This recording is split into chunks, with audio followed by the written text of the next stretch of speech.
Oke, kali ini kita akan coba mengurai sebuah cerita diplomasi internasional yang cukup rumit ya, melibatkan Indonesia, Iran, dan pertanyaan besar soal pasukan perdamaian di Gaza.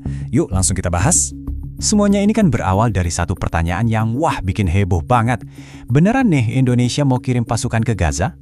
Nah, pertanyaan inilah yang jadi pemicu serangkaian reaksi diplomatik dan jadi inti pembahasan kita. Terus, dari mana sih semua ini mulainya? Ternyata, pemicunya itu cuma satu laporan media. Tapi, laporan ini muncul di waktu yang sangat strategis. Jadi ya, langsung jadi sorotan dunia.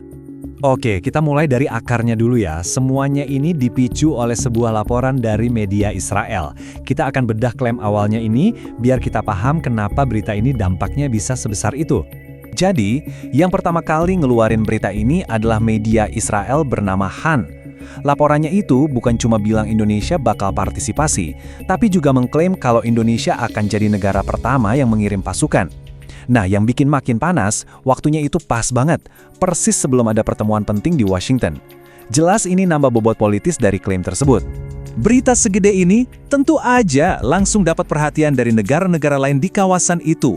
Sekarang, yuk kita geser sedikit dan lihat gimana salah satu pemain paling berpengaruh di sana, Iran, ngasih tanggapan resminya. Nah, ini dia, pernyataan kuncinya, langsung dari Duta Besar Iran. Coba deh perhatikan pilihan katanya, menghormati dan tanpa mencampuri. Sangat diplomatis kan? Ini menunjukkan sikap resmi Teheran. Mereka pada dasarnya bilang itu hak Indonesia, kami tidak akan ikut campur. Jadi, ada dua hal penting yang bisa kita ambil dari sini. Pertama, penegasan kalau hubungan persahabatan tetap terjaga dan mereka menghormati kedaulatan Indonesia. Tapi yang kedua, nah ini, ada nada skeptis yang jelas. Iran kayaknya nggak terlalu yakin kalau kerangka kerja Dewan Perdamaian ini bakal jadi solusi yang efektif. Ini nuansa yang sangat penting. Oke, kita udah dengar laporannya, udah dengar juga tanggapan dari Iran. Pertanyaan terbesarnya sekarang, jadi apa sih sebenarnya posisi resmi pemerintah Indonesia? Mari kita lihat klarifikasinya. Ternyata, realitanya adalah ini bukan keputusan final, jauh dari itu. Indonesia itu masih di tahap persiapan, bukan eksekusi. Pemerintah emang lagi menyusun skemanya, tapi mereka menekankan kalau langkah apapun sangat bergantung pada adanya kesepakatan internasional. Jadi intinya ini masih proses, bukan janji yang pasti. Nah, supaya kita benar-benar paham sikap Indonesia dan Iran, kita perlu mundur sedikit untuk lihat gambaran besarnya. Rencana internasional yang jadi dasar semua obrolan ini tuh sebenarnya seperti apa sih? Inti rencananya ada di sini, Pasukan Stabilisasi Internasional atau ISF. Ini bukan pasukan invasi ya, tapi sebuah misi usulan AS yang disetujui PBB dengan dua tugas utama, stabilisasi dan rekonstruksi.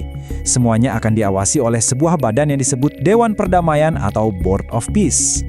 Lini masa ini bisa bantu kita menempatkan semuanya dalam konteks. Jadi resolusi PBB-nya itu sudah disahkan November 2025. Mandat Dewan Perdamaian ini berlaku sampai akhir 2027.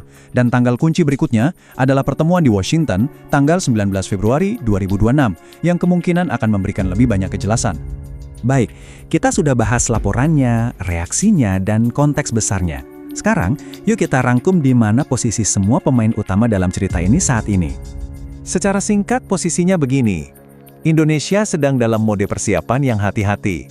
Iran menghormati kedaulatan tapi ya itu tadi, agak skeptis. Sementara PBB dan Amerika Serikat adalah pihak yang mendorong kerangka kerja ini. Jadi setiap pihak punya peran dan sudut pandang yang berbeda. Nah, inilah inti yang harus kita ingat dari semua ini.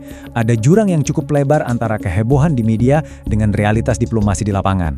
Kenyataannya itu jauh lebih terukur, lebih hati-hati, dan semuanya masih dalam proses. Dan ini akhirnya meninggalkan kita dengan satu pertanyaan besar untuk kedepannya. Semua pionnya sedang bergerak. Sebuah pertemuan penting sudah di depan mata. Dunia tentunya akan mengamati jalan mana yang pada akhirnya akan dipilih oleh Indonesia dalam isu yang sangat krusial ini.